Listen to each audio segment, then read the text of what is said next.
This video is brought to you by BetUS Sportsbook and Casino. What's going on, football fans? Welcome back to Touchdown Kingdom. Two teams have dominated the NFC East for a majority of the last half-decade. This year, hopefully it'll be more competitive. Today, we're going to preview the NFC East, dive a little bit deeper into these teams, and give a record prediction for each of them.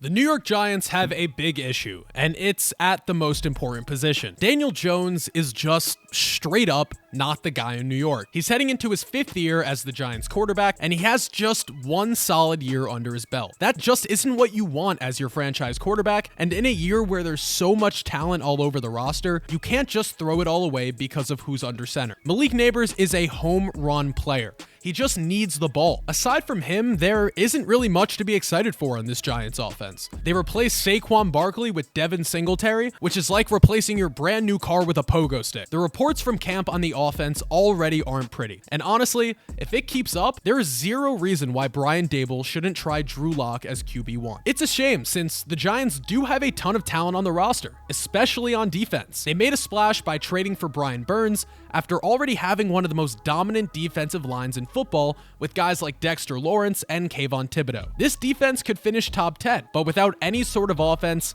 this team isn't going to do much this season. I'll put their record at 6-11. Are you looking for a new book this football season? BetUS is the answer. BetUS is my favorite place to bet on sports. They have the fastest payouts in the industry, along with a fast and easy withdrawal process and 24/7 personalized customer service 365 days a year. You also get 10% back on your net losses twice a year. Did you know that BetUS can even give you your very own personal account manager? They have the best betting variety in the business. Between pregame, live betting, parlays, and prop bets, I have everything I need on BetUS. Click the link in the description for a 125% sign-up bonus on your first 3 deposits up to $2,000, along with a 200% crypto deposit bonus. From the team that Saquon left to the team that Saquon joined. The Philadelphia Eagles have been at the top of the NFC for the last few years, but they haven't won the big one yet. If Philly is going to do it, it needs to be this year. They have all the pieces to be a Super Bowl contender.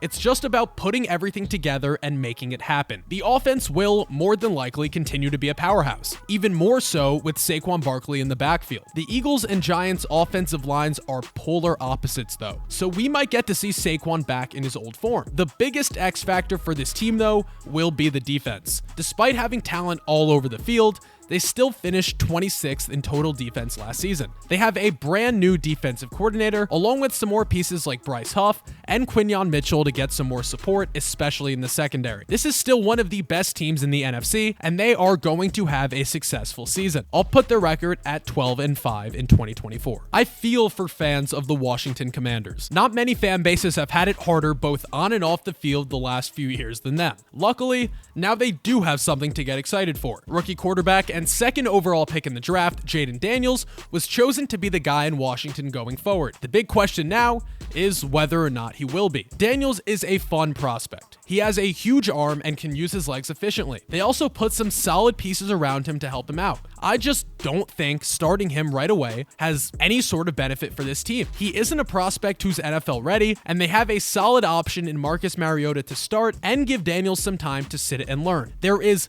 literally zero downside to this, and it will help both Washington and Daniels in the long run. Chances are Washington isn't competing this season, and with Dan Quinn in his first year as the head coach of this team, it gives Daniels time to figure out Quinn's system, read NFL defenses, and just gives him overall experience. Nonetheless, this team is in a tough division, and it may be a tough season as well. I'll give the Commanders a 4-13 record in 2024. The Dallas Cowboys won this division last season, but they didn't do anything with it, losing their first-round playoff game to the Packers. Dallas is a regular season monster, but can't get over the hump when it matters, yet they don't do anything to change their roster. One issue could be Mike McCarthy. In all honesty, I'm surprised he's still employed by the Cowboys. The actual roster looks just as good as it has. The defense was top 5 last year and will probably be at least top 10 again. On offense, I don't love replacing Tony Pollard with an older Ezekiel Elliott, who does look like he's lost a step, but this offensive line is good enough to make anyone look solid. Keep an eye on Rico Dowdle though. He looked really solid on the snaps he was in last season, and if Zeke can't be that guy, Dowdle is going to get a lot of snaps. CeeDee Lamb is locked in with his new contract and will keep being dominant. Dak Prescott does just enough to play well, but not well enough to be considered in the top tier of NFL quarterbacks. I like Dak more than a lot of people do, but if we're being realistic, this is a playoff team, not a Super Bowl team. I'll put the Cowboys record at 11-6 this season. That was my preview of the NFC East for the 2024 NFL season. To recap, I have the Commanders in last at 4-13, the Giants in third at 6-11, the Cowboys in second at 11-6, and the Philadelphia Eagles winning the division at 12-5. Stay tuned for more exciting content coming your way. If you liked what you saw, don't forget to like and subscribe. Let us know in the comments if you agree or disagree with our assessment of the NFC East. Special thanks to BetUS for sponsoring today's video, and we'll see you in the next one.